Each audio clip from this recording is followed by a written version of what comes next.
Hi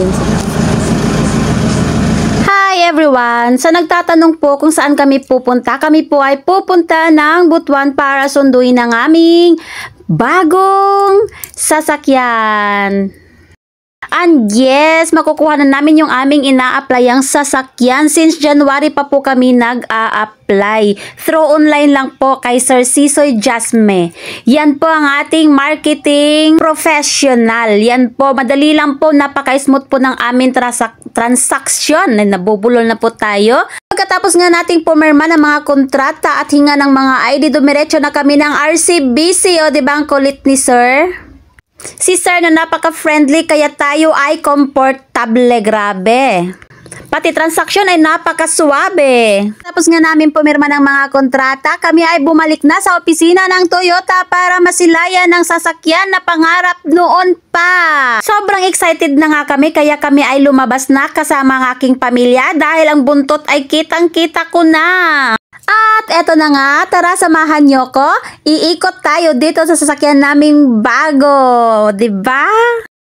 Ang saya-saya kasi noon pangarap ko lang siya, ngayon nahahawakan ko na siya. Totoo nga talaga ang sabi nila, may tamang panahon para sa ating mga ambisyon. Pero syempre dahil ito sa ating Panginoon kasi siya lang ang nakakaalam ng tamang panahon. Hindi nyo man naitatanong, ako po ay madasalin. Dinadasal ko tuwing gabi na kung ibigay niya man sa amin ito sa tamang panahon na kaya na namin ang mga bayarin. Na kung tawagin ay perfect timing. Perfect timing kasi patapos na ang aming isang bayarin. At pagkatapos na nga namin mag picture taking, diretso si Habi sa test driving. Pagkatapos mag-test driving, diretsong sampa at kami ay uuwi na.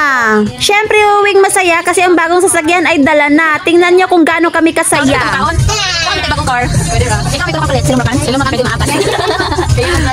Okay na kuya? Okay. Sino makatuloy? Kapit ka na saan? Nag-focus sa drive. Oo naman. Yaot pa nung mag-out sa inasal mo ng parking nun. You're on 98.5 Wild FM with DJ Ars. Our first ever brand new car. Eto na nga rin yung una naming pagas kaya sabi ko, kuya, full tank. O diba, ang yabang ng lola. Pero wag ka, gulat na gulat ang lola nyo nung makita kong magkano. Sa sobrang gulat ko, hindi na ako makamove on. Imbis na maiyak ako, gayon ako tuloy nagsuka. Tigil-tigilan na kasi ang pagyayabang, te. Pero seryoso, nagulat talaga ako kaya never talaga akong uulit pa. At dahil na nga sa paulit-ulit na pagsusuka, ako talaga hinang-hinana, hindi ko na namalayan kung nasaan na kami banda. Hindi na nga nakapag-video pagising ko, dito na pala kami sa aming varyo. Oo, ganito po talaga ako pag nasa biyahe. Hilong-hilo talaga ako sa mga paikot-ikot na kalsada. Magandang-ganda ako sa ating mga view, pero Diyos ko, nanghihina talaga ang katawang lupa ko. Pero di bale, ang importante nakarating na kami. Mas excited ako ngayon makita ang aking higaan. Mamaya na muna ang aking sasakyan. Oh, siya, nandito na nga kami. Lantang-lanta talaga ang katawan ko. Gusto ko munang matulog. Sige, bye!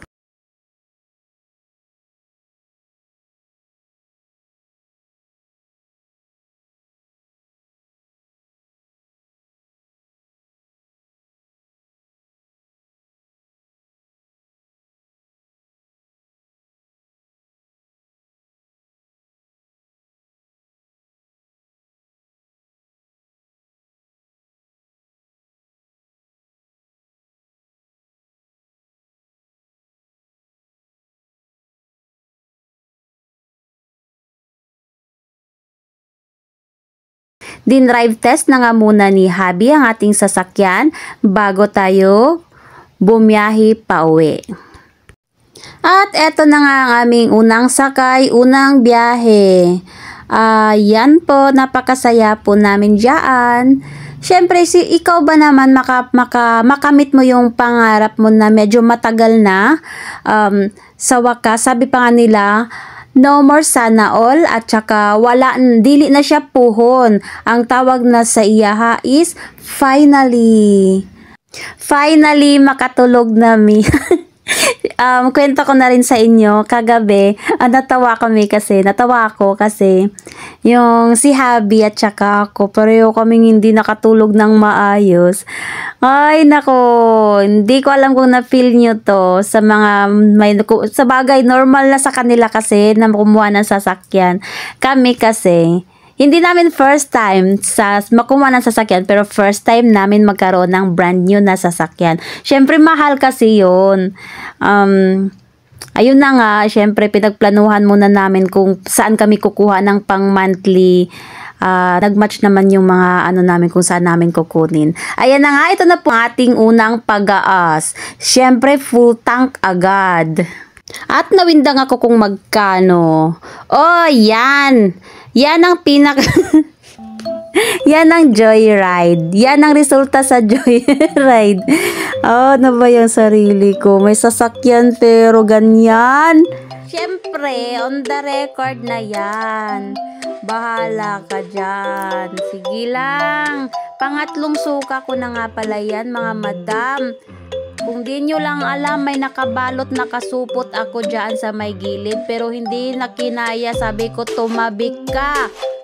Labs, tumabik ka. Ako ay susuka.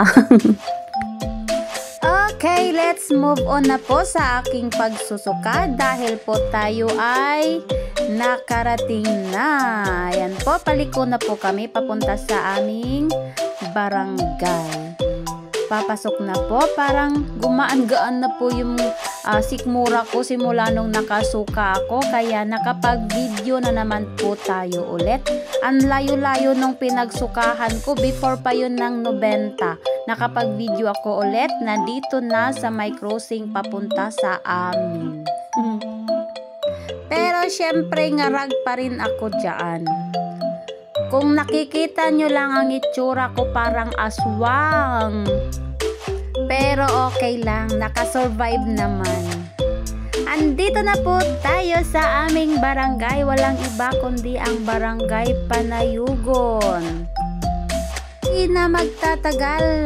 Bahay namin inyong masisilayan. Nagiging Makata na naman tayo. Ayan na po, malapit na po tayong makarating, mga kaibigan, papunta sa aming tahanan. Kaya sabay-sabay po tayo, sabayan niyo po ako.